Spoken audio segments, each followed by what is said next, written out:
Did you know that fasting actually dates back to the Bible? Yep, it does.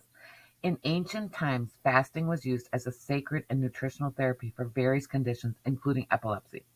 Plenty of accounts dating back as far as the 5th century BC describe abstinence from food as an effective cure for epileptic convulsions. In the King James Version of the Bible, Mark describes Jesus curing a boy who experienced seizures, saying, "This kind of evil spirit can come forth by nothing but by prayer and fasting." In the modern era, doctors and scientists recognize that fasting is beneficial for a variety of health conditions and therefore attempted to dig deeper and discover exactly why it has these effects. The ultimate question became, is it possible to receive the benefits of fasting while still consuming calories? The story begins with Bernard McFadden. In today's society, he would have been considered a fitness guru. McFadden was a health and fitness guru for both the fitness and the medical communities. He was nicknamed Body Love by Time magazine. He paved the way for our current understanding of fasting and ketosis. Growing up, McFadden faced a lot of hardship at home. His father was an abusive alcoholic, and his mother suffered from depression. By the time he was 8 years old, both of his parents had died. McFadden had no real family, so he spent a year in an orphanage where he was vaccinated using a medically unsound method and nearly perished, leading to a lifelong distrust of the mainstream medical field. Madden was a weak and sickly child, yet in his late teens he began experimenting with dumbbells, walking 3 to 5 miles a day, using natural remedies to heal his body. Against all odds, he ended up making a name for himself in what was the start of a huge fitness industry. McFadden didn't agree with the mainstream medical practices.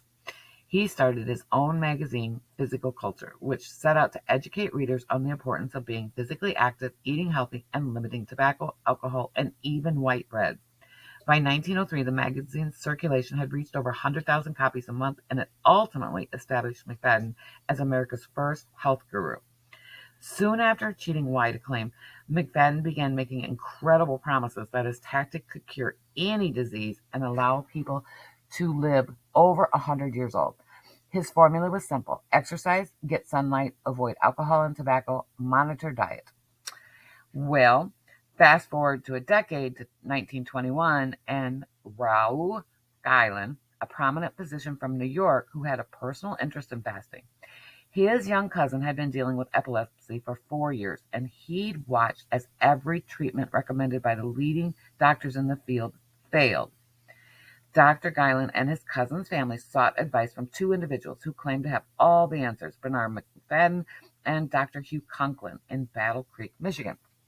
Dr. Conklin took Dr. Gleison's young cousin under his care and had him fast for multiple days over the next several months. Just when the family thought a solution would never be found, the boy's seizures stopped the second day after he started fasting, and he remained seizure free for more than 2 years without drugs, just periodic fasting. Blown away by the results, Guyland started using the same fasting treatment with a group of his patients with epilepsy to see if he could confirm the results that his cousin had seen. After putting 30 patients on a 22-day fast, he found that 87% became seizure-free. Hence how fasting began.